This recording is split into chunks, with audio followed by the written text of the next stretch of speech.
नमस्कार, स्वागत है आप सभी का लक्ष्य एकेडमी में। आप देख रहे हैं वार्षिकी 2020 यानी 2020 की वे सभी सरकारी योजनाएं जो हम सभी के लिए महत्वपूर्ण हैं, यानी जो एग्ज़ाम में आ सकती हैं। तो आज के इस वीडियो में हम सरकार की कुछ महत्वपूर्ण योजनाएं देखेंगे और जानेंगे उनके बारे में विस्तार से। तो आप बने रहिएगा वीडियो के अंत तक और हम बढ़ते हैं अपनी सरकारी योजनाओं की तरफ। 2020 में भारत सरकार ने कई महत्वपूर्ण योजनाएं शुरू की, जिसमें प्रमुख थी आत्मनिर्भर भारत रोजगार योजना, जो 12 नवंबर 2020 को शुरू हुई। कृषकों को आर्थिक नुकसान से बचाने के लिए ऑपरेशन ग्रीन योजना, विभिन्न कर मामलों के समाधान के लिए आयकर विभाग और करदाताओं के लिए विवाद से विश्वास योजना, दूरसंचार विभाग को देश भर में पीडीओ के जरिए सार्वजनिक रूप से वाईफाई सेवा प्रदान करने के लिए पीएम वाड़ी योजना। राजस्थान सरकार ने 20 अगस्त 2020 को इंदिरा रसोई योजना की थी शुरुआत की। 2020 की महत्वपूर्ण सरकारी योजनाएं, इनको हम विस्तार से देखेंगे। आप बने रहिए वीडियो में अंत तक।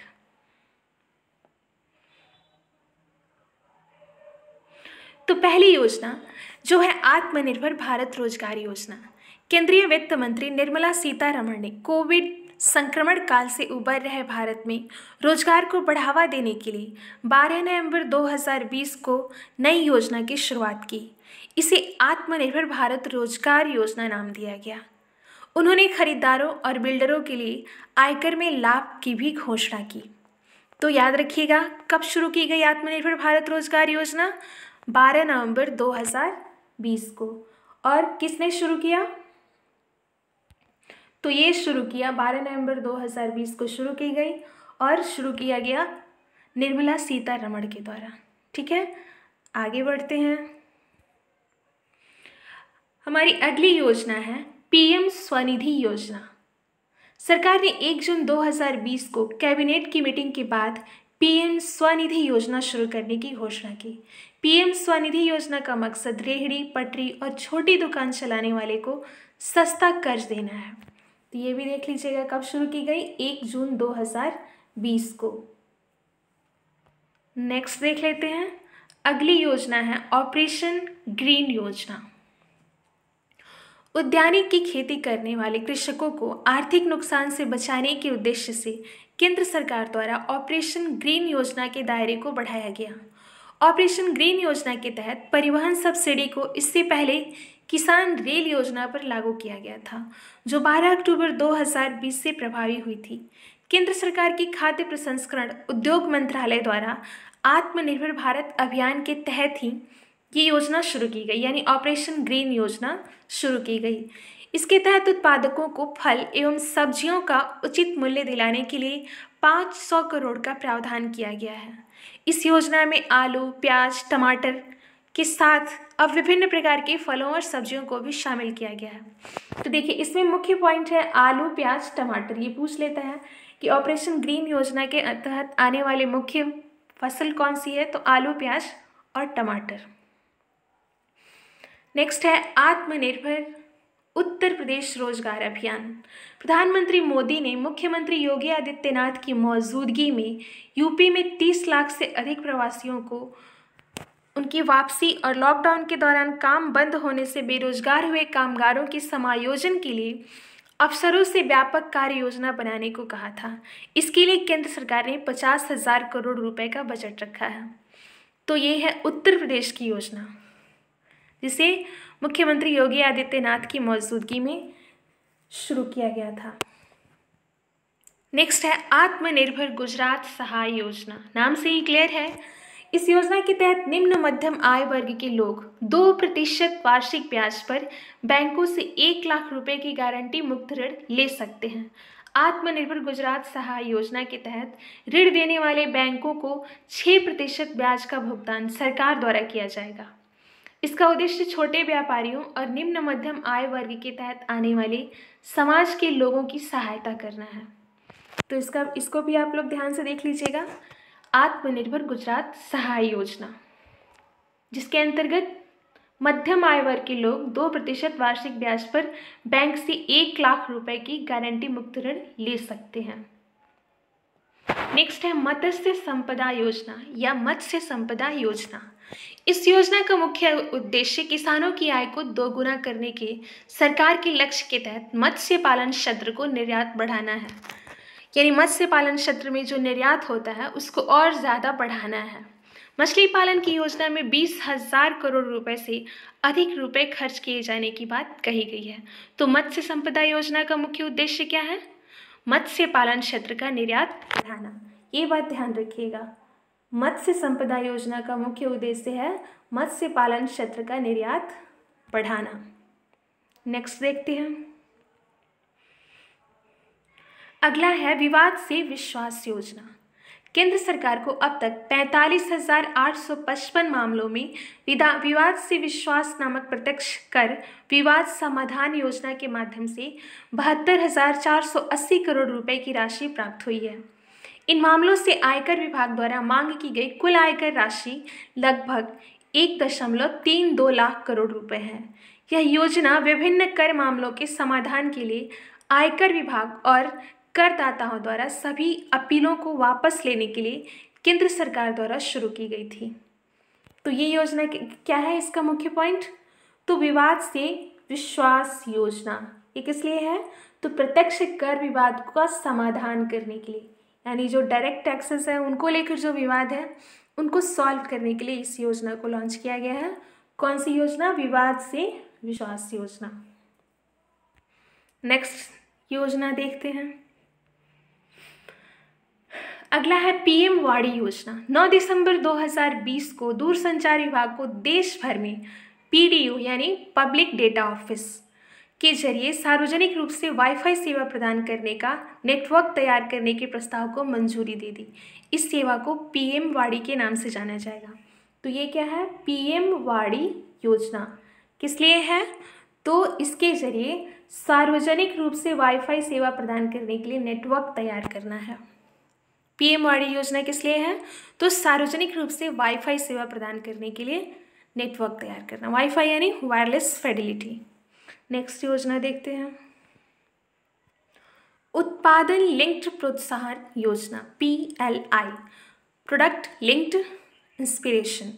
उत्पादन लिंक्ड प्रोत्साहन योजना केंद्र सरकार ने 11 नवंबर 2020 को भारत के विनिर्माण क्षमताओं और निर्यात को बढ़ाने के लिए फार्मास्यूटिकल दवाओं, ऑटो कंपोनेंट्स और ऑटोमोबाइल सहित 10 प्रमुख क्षेत्रों के लिए उत्पादन लिंक्ड प्रोत्साहन योजना को मंजूरी दी है। इस PLI योजना के तहत 10 क्षेत्रों को कवर किया गया है। ये थोड़ा ध्यान से देख लीजिएगा कि कौन कौन से क्षेत्र कवर किए गए हैं। यह PLI योजना भारत में निर्माताओं को विश्व स्तर पर प्रतिस्पर्धी बनाएगी, निवेश आकर्षित करेगी और इसके परिणाम स्वरूप हमारा निर्यात बढ़ेगा। तो उत्पादन लिंक्ड प्रोत्साहन योजना किस लिए है? निर्यात बढ़ाने के लिए। विनिर्माण क्षमताओं और निर्यात को बढ़ाने के लिए इसके अंतर्गत 10 क्षेत्र को कवर किया गया है और ये क्या करेगी? विश्व स्तर पर प्रतिस्पर्धा बनाएगी, निवेश आकर्षित करेगी और अंततः हमारा निर्यात बढ़ जाएगा। नेक्स्ट योजना देखते हैं। प्रधानमंत्री कुसुम योजना। देखिए ये वाला प्रश्न आया भी था बीपीएससी 66 बीपीएससी में कि कुसुम योजना का उद्देश्य क्या है, यानी प्रधानमंत्री कुसुम योजना का उद्देश्य क्या है। तो ऊर्जा मंत्रालय ने प्रधानमंत्री किसान ऊर्जा सुरक्षा और उत्तम महाअभियान प्रधानमंत्री कुसुम, ये हो गया इसका फुल फॉर्म, के विस्तार के आदेश जारी किए हैं, जिसके मुताबिक योजना का नया लक्ष्य वर्ष 2022 तक, देखिए ये डेट भी याद रखिएगा यानी ईयर भी, 2022 तक 30.8 गीगावाट की सौर क्षमता प्राप्त करने के लिए आगे बढ़ाया गया है। यह लक्ष्य 34,035 करोड़ रुपए की संशोधित केंद्रीय वित्तीय सहायता से हासिल किया जाएगा। शुरुआत में इस योजना का लक्ष्य वर्ष 2022 तक 25,720 मेगावाट सौर ऊर्जा प्राप्त करना था। यह योजना आगामी 25 सालों की अवधि के लिए ग्रामीण भूमि मालिकों की आय को स्थिर करेगी। यह योजना 25 सालों के लिए ग्रामीण भूमि मालिकों की आय को स्थिर करेगी। तो इसका मुख्य उद्देश्य क्या हो गया?